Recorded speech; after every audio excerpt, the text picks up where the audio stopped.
in a messy way, and now it's worse. Okay, Jesse's going to give you the lesson on the Middle East now. Bring it, brother. I spoke once, and I had a woman come up to me after Muslim. And as Bill Maher said, she was decked out in the beekeeper suit. Right. But her face wasn't covered, but she had all the Muslim attire.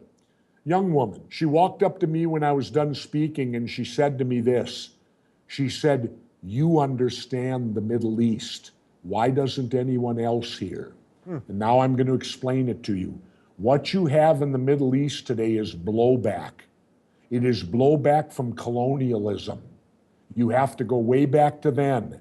When Europe colonialized the whole world and went through that, when they got to the Middle East, they made the countries to benefit them, the Europeans. They didn't make the countries to benefit the people who lived there. You had three warring factions there, the Shiites, the Kurds, and the Sunnis.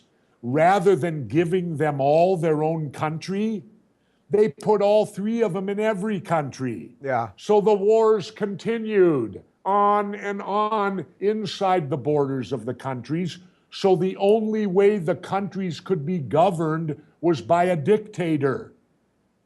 Then the United States comes along and decides we're going to remove the dictators and give them democracy. People who wouldn't know democracy if it bit them on the ass. We take out the dictators, and what do you have now? Total chaos and total disruption of the entire region. And when will the United States look in the mirror and take ownership for what's gone on over there? But we don't bear the ownership, do we? ISIS exists because of what we did.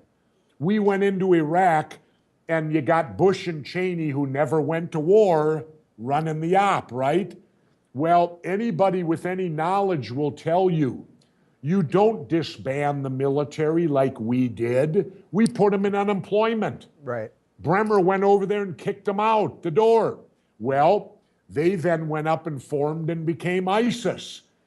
If you invade someone, you keep the military intact, because it's a strange thing with military.